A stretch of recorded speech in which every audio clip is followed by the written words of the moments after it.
24 ঘন্টার মধ্যে যদি যাদেরকে আটক করা হয়েছে ডিবি কার্যালয়ে তুলে নেওয়া হয়েছে তাদেরকে যদি নিঃশর্ত মুক্তি না দেওয়া হয় তাহলে ডিবি কার্যালয় থেকে সামনে মানববন্ধন থেকে শুরু করে আরো কঠোরতর আন্দোলনে বাকিয়ে করব।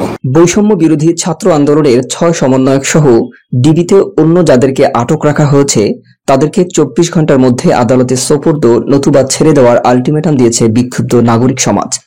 আজ মঙ্গলবার দুপুর 12টায় ডিআরইউতে এক অনুষ্ঠানে এই আলটিমেটাম দিয়েছেন ট্রান্সপারেন্সি ইন্টারন্যাশনাল বাংলাদেশ টিআইবির নির্বাহী পরিচালক ডক্টর ইফতেখারুজ্জামান।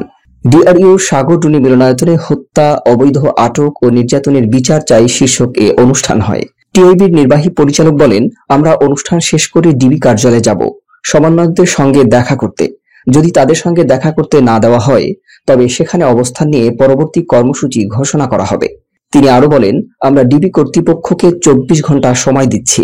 এই সময়ের মধ্যে আটককৃতদের যদি নিঃশর্ত মুক্তি দেওয়া না হয় তাহলে বাংলাদেশের নাগরিকদের পক্ষ থেকে আরো কঠোর আন্দোলনে আমরা ঝাঁপিয়ে পড়ব। ইফতেখারুজ্জামান বলেন, আমাদের আশা ছিল ইতিহাস থেকে শিক্ষা নিয়ে সরকারের দায়িত্বে যারা আছেন তারা দল মত নির্বিশেষে শিক্ষার্থীদের দাবিগুলোতে সমর্থন দিবে, সেটিকে পূরণ করবে। সেটি হয়নি। এই ব্যর্থতার দায় সরকার ও সংশ্লিষ্ট দপ্তরগুলোকে নিতে হবে।